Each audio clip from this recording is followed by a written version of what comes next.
Hello, sa video po na ito ay gagawa ako ng pangkaraniwang cabinet. Ayan pong drawing, medyo hindi lang maganda pagkaka-drawing.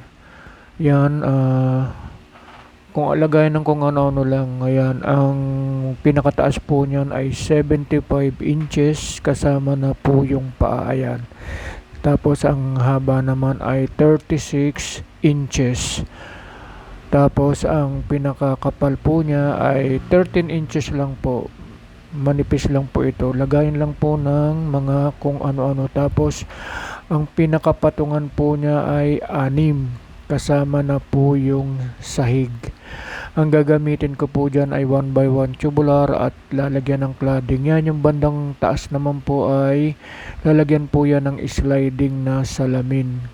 Malinaw lang po yung salamin para makita yung display. Tapos yan naman pong sa baba, open lang po yan. Ang may saraduhan lang po yung banda sa taas. So ayan po ang gagawin ko ngayon. Sana po ay panoorin niyo po ang video para po matutunan po ninyo. Para kung gusto nyong gumawa ay pwede po kayong gumawa sa bahay nyo lang.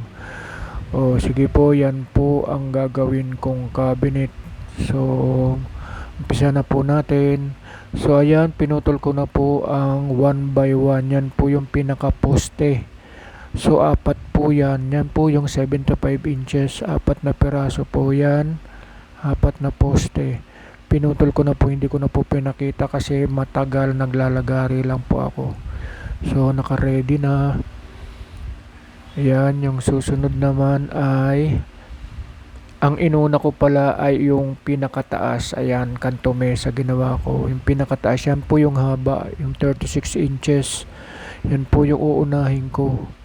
Tapos, yan naman po yung kapal. Yung 13 inches, kanto mesa po. Pag dudugtong-dugtungin ko po kasi yan. So, lalagyan ko ng bracket. So, ayan, di ko na po pinakita. Nilagyan ko na po ng bracket ang mga dulo. So sa previous video ko makikita nyo naman kung paano paglagay ng bracket. So yan po, nilagay ko na rin po yung panggitna. So idudugtong ko na lang po yan. Hindi ko na rin po yan yung panggitna po. Para may support kasi yung cladding medyo marupok lang po yun. So kailangan natin lagyan ng support sa gitna para hindi mabutas yung cladding. So ayan po. Ang susunod po, ayan, naka-ready na. So, dudugtungin ko na lang po yan. Hindi ko na po pinapakita yung pagdugtong ha. Madali lang naman po yun. Nire-rebits lang. O, ayan na po ang hitsura nung taas. Dinugtong ko na po yung mga bracket. So, nakita nyo naman yung mga bracket kung saan nakalagay. Nire-rebits ko na lang po yun. Tapos yan, lalagyan na lang po yan ng cladding.